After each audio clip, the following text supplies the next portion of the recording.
Olá moçada, tudo bem com vocês? Professor Russo Ferraz mais uma vez com vocês.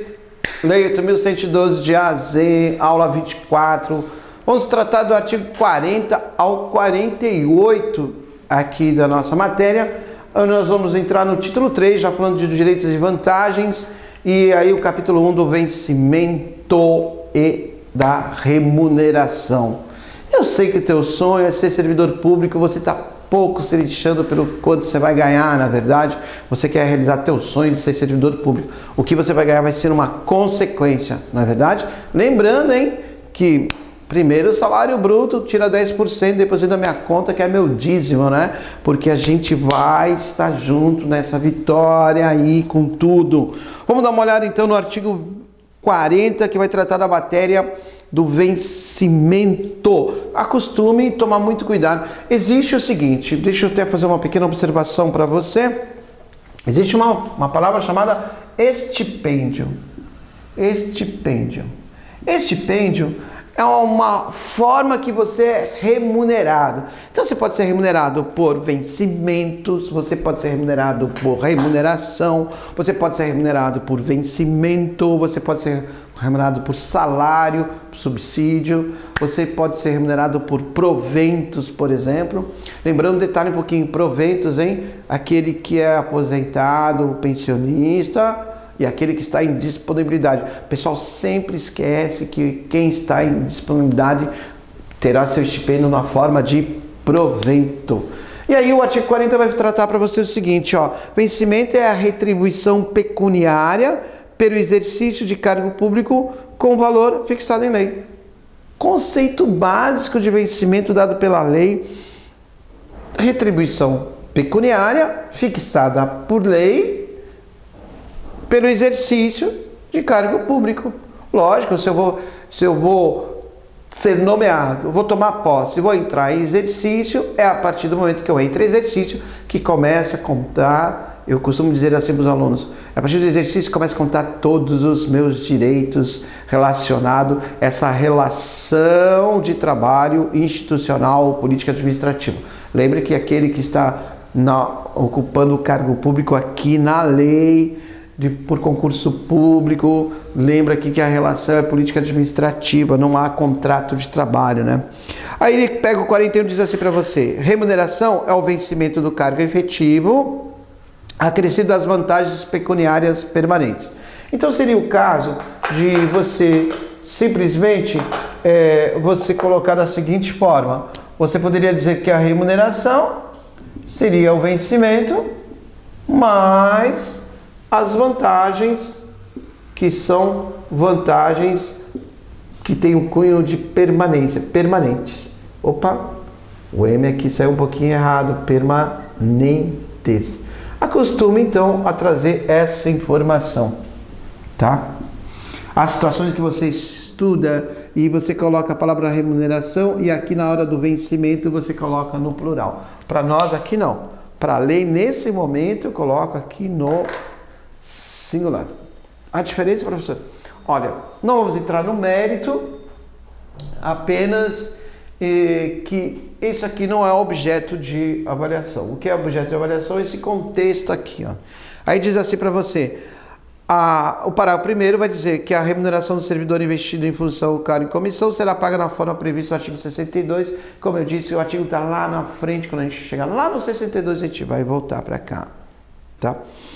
Parágrafo 2º também vai falar que o servidor investido em cargo e comissão de entidade ou órgão diversa vai receber a remuneração de acordo com o artigo 93. Também não é o objeto nosso nesse instante.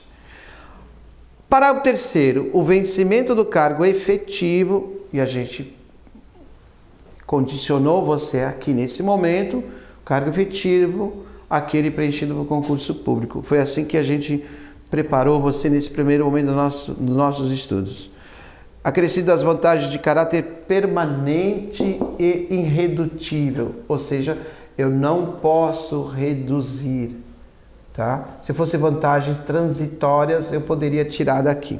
Aí diz assim: é assegurada a isonomia de vencimentos para cargos de atribuições iguais ou assemelhadas do mesmo poder ou entre servidores dos três poderes, ressalvadas as vantagens de caráter individual relativas à natureza e local do trabalho. É lógico, né? Eu estou dizendo assim que essa remuneração não basta estar ocupando o cargo público. O que o cargo público vai trazer, as suas atribuições, as suas responsabilidades, poderia falar dessa maneira também? Também, os seus direitos, as suas vantagens, vai estar toda envolvida com o cargo que eu estou ocupando. Parágrafo 5º, por que ele coloca aqui, ó, nenhum servidor vai receber remuneração inferior ao salário mínimo? Professor, olha, porque eu acho, professor, que deve ser observado isso, ninguém deve ganhar menos que um salário mínimo. Cuidado, hein? Aqui é o seguinte, o indivíduo, vamos pegar aqui o que a gente já estudou, vamos supor que esse indivíduo que está em disponibilidade, ele vai ser colocado em disponibilidade e vai receber a sua remuneração de forma proporcional. Se não tivesse esse parágrafo 5º aqui, como nosso objeto de estudo, você poderia falar assim, não, professor, é tranquilo. Mas olha, você pega um indivíduo que está trabalhando no serviço público há 10 anos, por exemplo. Pô, ele está trabalhando 10 anos ali, beleza? 7 anos, vamos pegar, 7 anos. E ele ganha 5 mil reais. Aí você pega esse indivíduo que está trabalhando 7 anos e que ganha 5 mil reais. Ora, se ele ganha 5 mil reais e ele está trabalhando 7 anos, você multiplica 5 mil por 7 anos, daria 35 mil reais. E aí você divide pelo tempo da aposentadoria dele. E sempre aquele tempo da aposentadoria no sentido geral. Por exemplo, homens 35 anos de idade e mulheres 30 anos de idade, sem entrar nos detalhes previdenciários e características, etc. É assim que você faz. Se você pegar e dividir essa divisão que eu fiz para você, te dá aí acima do salário mínimo. Por exemplo, te dá 1.000 reais. Beleza. Mas se você fizesse essa divisão, por exemplo, trabalhando 4 anos e você tivesse... ele já é estável, e aí você coloca ele em disponibilidade, pega os 5 anos, multiplica por 4 anos, daria 20 mil, divide por 35, você já pensou? Se você dividir por 35, vamos fazer aqui arredondar, vamos supor que essa minha conta desse 21 mil, e em vez de dividir por 35, dividisse por 30, daria 700 reais. Perceberam isso? Nossa, professor. Então você imagina se ele ganha lá quase próximo de 5 mil e tem um pouquinho mais de 4 anos, eu multiplicando esse número, chega aí próximo a 21 mil. Aí divido 21 mil por 30 anos, vamos supor que seja mulher, teria o prazo para se aposentar de 30 anos, daria 700 reais. Olha, a qualidade de vida, a qualidade financeira dela caiu muito. Aí 700 reais é abaixo do salário mínimo. Por isso que eu digo aqui, ó, nenhum servidor vai receber remuneração inferior ao salário mínimo. Veja que quando o indivíduo é colocado em disponibilidade, a sua remuneração será de forma proporcional. Olha como é gravoso isso. Se eu não colocasse essa observação, estaria recebendo aquilo do cálculo que eu fiz. Estaria recebendo 700 reais. Nossa, professor, mas é muito pouco, e o salário mínimo também é muito pouco. Mas sim, mas 880 é maior que 700. Percebeu a jogada? Por isso que eu tenho esse parágrafo 5º colocando aí, quando eu estou tratando do indivíduo que vai ser colocado em disponibilidade com remuneração proporcional, para que essa remuneração nunca seja abaixo do salário mínimo. Esse é o fundamento aqui. O exercício 42 diz assim, o artigo 42 diz assim pra gente: nenhum servidor vai poder receber mensalmente a título de remuneração importância superior à soma dos valores percebidos com remuneração em espécie a qualquer título no âmbito dos respectivos poderes pelos ministros de Estado, membros do Congresso Nacional, etc, etc. Gente, você vai fazer uma pequena observação, que esse artigo aí, ele perdeu a eficácia, esse artigo 42, ele perde a eficácia, porque Ele não tem eficácia. Mesmo a lei vindo depois, lá em 1990, você tem uma reforma administrativa ocorrendo e você tem o artigo 37, inciso 11 da Constituição, que vai falar dessa parte dos vencimentos como um todo, né? Usando como ministro do Supremo Tribunal Federal o teto. Mas, professor, eu já vi gente recebendo mais que o teto, mas aí você tem a remuneração dele, tem outras composições, acaba pegando aquela parte indenizatória, aquelas verbas indenizatórias, principalmente de juízes que tem isso, gente do Ministério Público, eles não gostam muito que falam isso aí, mas é verdade, gente, tem aquelas verbas indenizatórias lá, e essas aqui não incidem nenhum tipo de desconto, acaba elevando o que ele recebe no final do mês, muito mais do que o teto do ministro. Isso aí tem que dar uma mexida nisso. Então esse artigo 42 acaba perdendo a eficácia com essa reforma da administração pública, né? A reforma administrativa lá com base na emenda constitucional 19 de 98, ele acaba perdendo essa eficácia. E aí eu aconselho você, ao olhar esse artigo 42, ler o artigo 37, inciso 11 da Constituição Federal. É ele que vai regrar a matéria nesse momento. Aí diz assim: o servidor vai perder a remuneração do dia em que faltar no serviço sem motivo justificado, lógico, né? Se o indivíduo justificou a sua falta, essa falta só deve ocorrer por caso fortuito ou força maior. E caso fortuito ou força maior, exclui o ilícito. Mas se ele faltou e não houve justificativa, a remuneração do dia ele deve perder. A parcela de remuneração diária proporcional aos atrasos e ausências justificadas também. Parágrafo único.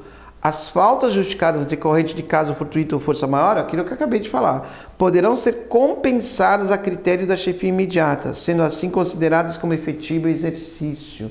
E olha que interessante. Se você tem uma situação de caso fortuito ou força maior que te leva a faltar, exclui o ilícito. Essa falta, ela existe, mas foi justificada. E aqui está dizendo que de forma discricionária, é isso que está dizendo ali, a tua chefia imediata pode decidir por compensar, você tem que compensar essa falta ou considerar como efetivo exercício. Então, ou ele considera como efetivo exercício, ou ele compensa, entende que você tem que compensar essa falta. Onde vai ter o trato melhor da matéria? No regimento interno da entidade. Então você pode ter a entidade lá e no regimento interno da entidade está mais claro dizendo para você que todo aquele indivíduo que faltar por motivo de caso fortuito de força maior não precisará compensar essa falta e será considerado efetivo exercício. Ou também pode dizer o contrário, né? Que de forma discricionária ficará para a chefia imediata assim decidir. Então muito cuidado com isso aí. Tá? Então o fato de você ter uma situação de força maior, o caso fortuito, que acaba excluindo o ilícito, não quer dizer que você não seja obrigado a compensá-la. O artigo 45, ele traz para nós assim, ó, salvo por imposição legal, mandado judicial, ordem judicial, nenhum desconto incidirá sobre a remuneração ou provento. Ou seja, qualquer tipo de desconto na remuneração ou qualquer tipo de desconto sobre o provento. Quem recebe provento, gente? Quem? Você aí de casa que está me assistindo, quem recebe provento? Quem? O indivíduo que é aposentado, ou pensionista, ou o indivíduo que está em disponibilidade. Ou seja, todos os descontos são aqueles descontos que incidem por lei. Mas pode também estar incidindo um desconto por ordem judicial. Isso é muito importante, um desconto por ordem judicial. Parágrafo primeiro, mediante autorização do servidor, poderá haver consignação em folha de pagamento em favor de terceiros, a critério da administração e com reposição de custos na forma definida no regulamento. Então, você sempre vai estar olhando a lei e sempre vai estar olhando o teu regimento interno e o que está sendo regulamentado da matéria. Eu posso, então, ir lá fazer um financiamento no banco, né? Aí existe todo um trâmite, aí eu estou autorizando que uma parcela da minha remuneração será descontada para o banco todo o mês, porque eu fiz aquele financiamento. Então esse banco é o terceiro. Parágrafo 2º. O total de consignações facultativas de que trata o parágrafo 1º não pode exceder a 35% da remuneração mensal, sendo 5% reservado exclusivamente para. Então, cuidado. Esse parágrafo 2º, ele acaba tendo uma mudança lá em 2015, pela Lei 13.172, porque o pessoal começou a fazer muita consignação em pagamento e, de repente, o indivíduo tinha um salário de R$2.000 e ficava com R$100 de salário, porque incidia todos esses descontos aí para as financiadoras e acabava afetando o indivíduo. Eu mesmo acompanhei um processo em que o indivíduo recebia lá, por exemplo, R$2.500 e ficava para o banco R$2.100. Aí num procedimento, numa situação processual, que foi usado dignidade da pessoa humana, demonstrado para o juiz que estava ferindo um princípio constitucional, considerado o único sobre princípio, onde todos os princípios devem ser observados. O juiz, apesar de entender que havia um contrato em andamento, chamou as entidades bancárias e determinou que só poderia ser descontado um X para ser dividido em todas elas. Elas até poderiam aumentar o número de parcela, mas não poderiam incidir com juros sobre essas parcelas a mais. É um caso bem interessante, mas foi usado então dignidade da pessoa humana. Aí como você tem muitos aposentados fazendo isso, em que faz um financiamento aqui, um financiamento ali, e os bancos alegavam que não tinha como controlar isso é mentira, né? Vamos falar claramente, é mentira, porque se você vai num banco hoje, for emprestar um dinheiro, toda a rede bancária vai ficar sabendo que você emprestou aquele dinheiro lá. Então, eles queriam mesmo pegar mesmo, como sempre quiseram. E aí, vem essa lei e estabelece que não pode afetar mais que 35% dessas consignações facultativas, deixando 5% para quem? Para amortização de despesas contraídas por meio de cartão de crédito e para a utilização com finalidade de saque por meio de cartão de crédito. Veja, a Lei 8.112, que é uma lei que regula a relação do agente público à administração pública e que traz um conjunto de normas, que traz direitos, vantagens, que traz penalidades, que traz responsabilidades, que traz deveres, atribuições, acaba trazendo uma situação voltada um pouco mais, digamos assim, para o direito financeiro, tratando dessa relação financeira em que o agente público acaba saindo da esfera da administração pública, indo na iniciativa privada fazer empréstimos e tal, e aí ela vai disciplinar essa matéria aqui. Uma forma de dar uma segurança para o agente público, na verdade, é uma forma de chamar a atenção. Olha, você não está sabendo fazer as coisas. O 46, nada a acrescentar para você, mas a gente vai dar uma lidinha nele e diz assim: as reposições e indenizações ao erário atualizadas até 30 de junho de 94, isso aqui não interessa para mim, vou pular direto para o parágrafo 1º, que vai dizer: o valor de cada parcela não poderá ser inferior ao correspondente de 10% da remuneração, provento ou pensão. Então ele está dizendo assim para a gente, que cada parcela não poderá ser inferior ao correspondente de 10%. Eu quero que você circule esse parágrafo 1º bem forte, passe uma canetinha colorida, dê um guspe aí, põe um chiclete, pinga um sangue do seu concorrente e escreva do ladinho: o STJ, escreve lá, tem alguns precedentes, alguns julgados, colocando 25%.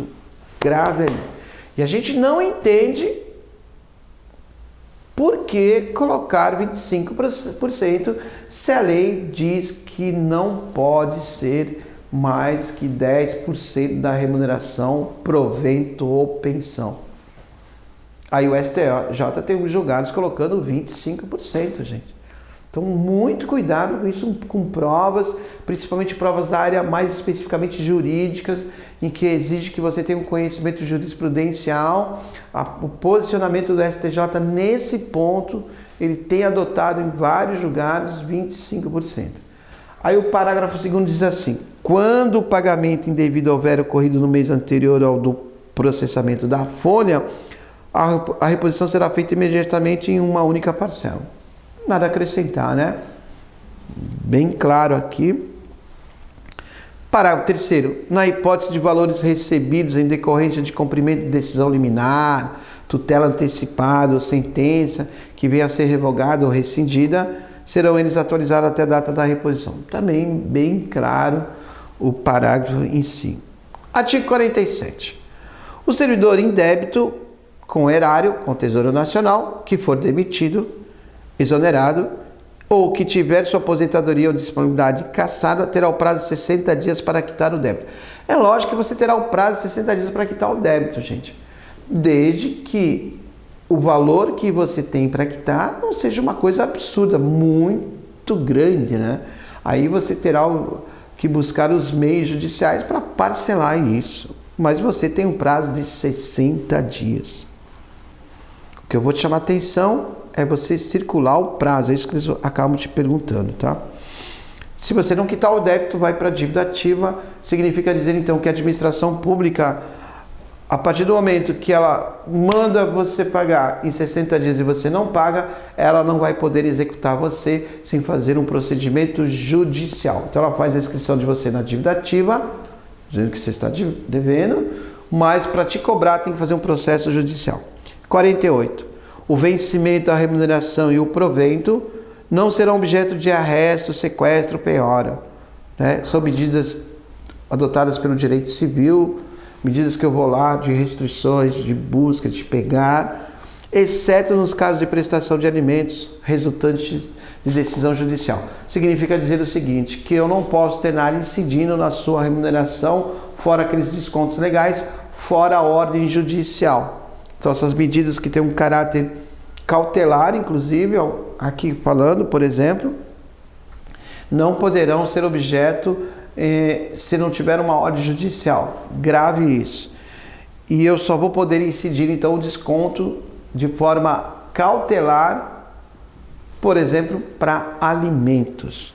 Aí você tem o exercício 24, que traz para você um concurso do TJ de Sergipe, realizado pelo CESP. Aí diz assim: os vencimentos dos cargos do Poder Legislativo e do Poder Judiciário podem ser superiores aos pagos pelo Poder Executivo. Gente, anota aí, artigo 37, inciso 12 da Constituição Federal. Circule isso daí, a questão está errada. O que diz o artigo 37, inciso 12 da Constituição Federal? Diz assim: os vencimentos dos cargos do Poder Legislativo e do Poder Judiciário não poderão ser superiores aos pagos pelo Poder Executivo. Tá? Então, por isso que a questão ficou errada. Não esquece disso para a prova. Super importante. Essa matéria aí, e esse ponto que trata dos vencimentos, remuneração, a gente quando não vê muito esse bloco de 40 a 48 em provas. Geralmente perguntando ali do prazo ou acaba perguntando para você essa situação. Então lembre-se, mais uma vez reafirmando o artigo 37, inciso 12 da Constituição Federal de 88, os vencimentos do Poder Legislativo e do Poder Judiciário não poderão ser superiores ao Poder Executivo. Ficou bem claro? Professor Rudes Ferraz se despedindo por aqui. Até a nossa próxima aula. Felicidades. Tchau, tchau.